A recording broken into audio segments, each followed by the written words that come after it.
ಕನಸಲಿ ತುಂಬ ಕೆಟ್ಟಿರುವೆನು ನಿನ್ನನ್ನು ಕೇಳದೆ, ರೆಕ್ಕೆಯ ನೀನೆ ಕಟ್ಟಿರಲು ಈ ಹೃದಯವು ಹಾರಿದೆ.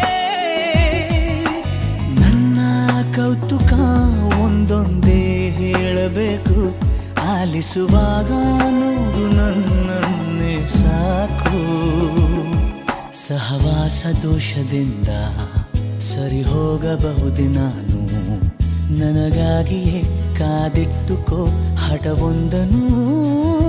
ಕೆಳಗುವ ಮುನ್ನವೇ ಪರವಶನಾದೆನು, ಅರಿಯುವ ಮುನ್ನವೇ ಪರಿಚಿತನಾಗಲಿ ಹೇಗೆ ಪ್ರಣಯಕ್ಕೂ ಮುನ್ನವೇ.